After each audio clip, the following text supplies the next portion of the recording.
Hello and welcome to CA classes. लाए हैं आप सभी के लिए free lectures. Subscribe to CA classes for make your dream as chartered accountant. आज हम सीए फाउंडेशन बिजनेस लॉ के इनिशियल पेज के बारे में डिस्कशन करेंगे कि कौन सा चैप्टर में क्या क्या पढ़ना है और कौन से यूनिट में क्या क्या दिया गया है। यह सभी डिस्क्रिप्शन है आईसीआई का। बिना टाइम गवाए चलते हैं कंटेंट की तरफ। इस बुक के अंदर जमा टोटल 7 चैप्टर दिया गया है। सबसे पहला चैप्टर है number 1, Indian regulatory framework. Major regulatory bodies such as ministry of finance, ministry of corporate affairs, SEBI, RBI, IBBI, ministry of law and justice ETC. भारतीय नियम के ढांचा। इस चैप्टर में भारत के विभिन्न प्रमुख नियामक निकायों जैसे कि वित्तीय मंत्रालय, कंपनी मामलों के मंत्रालय, आरबीआई, एसईबीआई, आईबीबीआई और कानून मंत्रालय के बारे में पढ़ा जाएगा। यह सभी निकाय भारतीय कानूनों और वित्तीय नीति को नियंत्रित और लागू करते हैं। अब है chapter 2, the Indian contract act 1872। General nature of contract consideration or the essential elements of valid contract, performance of contract, breach of contract, contingent and quasi contract, contract of indemnity and guarantee, contract of bailment and pledge, contract of agency। भारतीय संविदा अधिनियम 1872। इस अध्ययन के तहत संविदा यानी समझौते के बारे में पढ़ा जाएगा। इसमें यह समझाया जाएगा कि संविदा के लिए क्या क्या आवश्यकता होती है, जैसे विचार कॉन्सिडरेशन, सहमति, कानूनी उद्देश्य और प्रदर्शन उल्लेखन। इसके अलावा इंश्योरेंस, गारंटी, बेलमेंट, प्लेस और एजेंसी जैसे संविदा के विभिन्न प्रकार के बारे में भी बताया जाएगा। अब है चैप्टर 3, ही sales of good act 1930। Formation of contract of sales condition and warranty, transfer of ownership and delivery of goods, unpaid sellers and his rights. वस्तुओं की बिक्री अधिनियम 1930। इस अधिनियम में वस्तुओं की बिक्री के नियमों को समझाया जाएगा, जैसे विक्रेता और खरीदकर्ता के अधिकार, विक्रेता की अधिकार, ऑनपेड सेलर, बिक्री का गठन, माल का स्वामित्व और वितरण और बार्ती और शर्तों के बारे में जानकारी मिलेगी। अब है chapter 4, the Indian partnership act 1932। General nature of partnership, rights and duties of partners, reconstitution of firm, registration and dissolution of a firm. भारतीय साझेदारी अधिनियम 1932। इस अधिनियम में साझेदारी के बारे में पढ़ाया जाएगा, जैसे साझेदारी का गठन, साझेदारी का अधिकार और कर्तव्य, फर्म की पुनर्निर्माण, पंजीकरण और समाप्ति और साझेदारी के संबंधित अन्य महत्वपूर्ण प्रबंधों के बारे में जानकारी मिलेगी। अब है number 5, the limited liabilities partnership act 2008। Introduction covering nature and scope, essential features, characters of LLP, incorporation and difference with others form of organisations.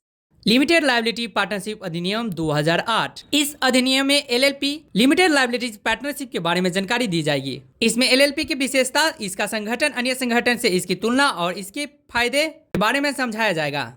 अब है number 6, the companies act 2013। Essential feature of companies, corporate wealth theory, classes of companies, type of share capital, incorporation of company, memorandum of association, articles of association, doctrine of indoor management.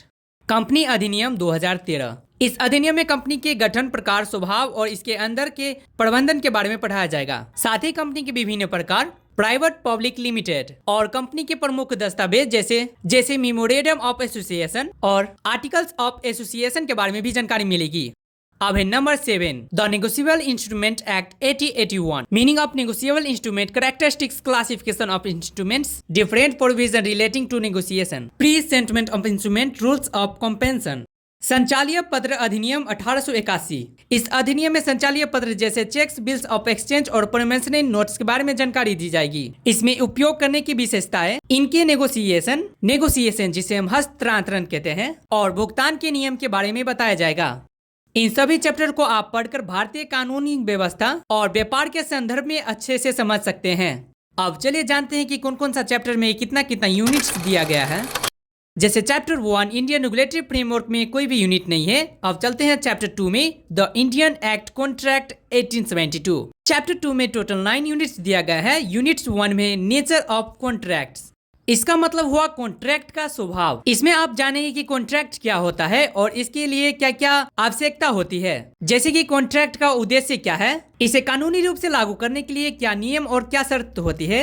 अब unit 2 में दिया गया है consideration. इसका अर्थ हुआ विचार। यहाँ आपको समझाया जाएगा कि किसी भी कॉन्ट्रैक्ट में विचार, कंसीडरेशन का क्या महत्व है। इसका मतलब है कि एक पक्ष को दूसरे पक्ष से कुछ मिलना चाहिए, जैसे कॉन्ट्रैक्ट वैध हो। अब यूनिट 2 में जानने के बाद चलते हैं यूनिट 3 में, जो है other essential elements of contract, contract के अन्य आवश्यक तत्व। इसमें आप उन महत्वपूर्ण तत्व के बारे में पढ़ेंगे जो किसी भी कॉन्ट्रैक्ट को वैध बनाने के लिए क्या आवश्यक है, जैसे दोनों पक्ष का सहमति, कानूनी उद्देश्य और दोनों पक्ष का क्षमता। अब चलते हैं यूनिट 4 में, जो है परफॉर्मेंस ऑफ कॉन्ट्रैक्ट, कॉन्ट्रैक्ट का प्रदर्शन। इस यूनिट में आपको यह सिखाया जाएगा एक कॉन्ट्रैक्ट को सही तरीके से कैसे अंजाम दिया जाए। यह भी बताया जाएगा अगर कॉन्ट्रैक्ट पूरी नहीं होती है तो क्या हो सकता है। अब चलते हैं यूनिट 5 में, breach of contract and it's remedies. इसका अर्थ है कॉन्ट्रैक्ट का उल्लंघन और उसके उपचार। यहाँ आपको कॉन्ट्रैक्ट का उल्लंघन के बारे में बताया जाएगा और उल्लंघन के बाद कानूनी उपचार क्या हो सकती है, जैसे कि मुआवजा, कॉम्पेंसेशन या अन्य उपाय। अब चलते हैं यूनिट 6 में, कॉन्टिजेंट एंड क्वासी कॉन्ट्रैक्ट्स। इसका अर्थ है सशस्त्र और कृत्रिम कॉन्ट्रैक्ट। इसमें आप शस्त्र कॉन्ट्रैक्ट और कृत्रिम कॉन्ट्रैक्ट के बारे में सीखेंगे। ये दोनों कॉन्ट्रैक्ट के बारे में एक एक करके बारीकी से समझेंगे लेक्चर्स में। और ये कॉन्ट्रैक्ट विशेष परिस्थिति में होती है, जैसे कि अपने तरीका में बहुत जरूरी है ये कॉन्ट्रैक्ट करने का। अब चलते हैं unit 7, contract of indemnity and guarantee. इसका अर्थ है निपटान और गारंटी के कॉन्ट्रैक्ट। इसमें दो प्रकार के कॉन्ट्रैक्ट समझाया जाएगा, इंडेमनिटी एंड गारंटी। इंडेमनिटी का अर्थ है निपटान, निपटान का मतलब है नुकसान से बचना, और गारंटी का मतलब है किसी व्यक्ति के लिए कर्ज चुकता करने की जिम्मेदारी लेना। अब चलते हैं यूनिट 8, बिलमेट एंड प्लेज। इस यूनिट में आपको बिलमेट और प्लेज के बारे में बताया जाएगा। बिलमेट का अर्थ है किसी वस्तु को सुरक्षित रखने के लिए किसी और को देना, और प्लेज का मतलब है किसी वस्तु का उधारी देने के लिए गिरवी रखना।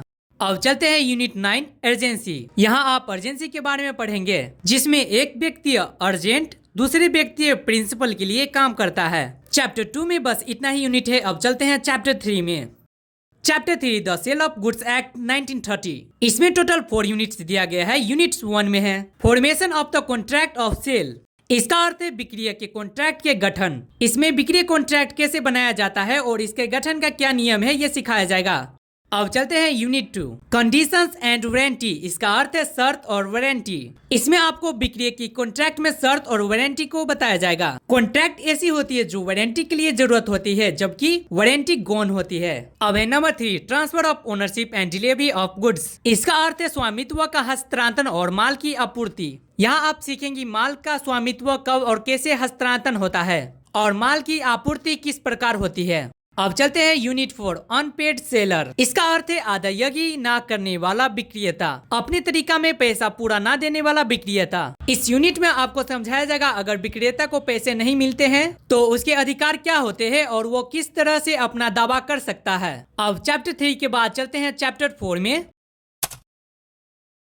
Chapter 4, the Indian partnership act 1932। इस चैप्टर में टोटल 3 यूनिट्स दिया गया है। यूनिट 1 है जनरल नेचर ऑफ पार्टनरशिप। इसमें साझेदारी के सामान्य स्वरूप समझाया जाएगा, जिसमें 2 या 2 से अधिक व्यक्ति मिलकर व्यापार करते हैं। अब चलते हैं यूनिट 2, रिलेशंस ऑफ पार्टनर्स। यहाँ साझेदारी के बीच के रिश्तों को समझाया जाएगा, जैसे कि उनके अधिकार, कर्तव्य और जिम्मेदारियों। अब है unit 3, registration and dissolution of a firm. इस यूनिट में आपको यह सिखाया जाएगा कि फर्म को रजिस्ट्रेशन कैसे किया जाता है और फार्म का विघटन, डिसोल्यूशन कैसे होता है जब साझेदारी एकजुट नहीं रहते हैं। आशा है कि आपको हर यूनिट के उद्देश्य और उसकी सामग्री समझ में आ गई होगी।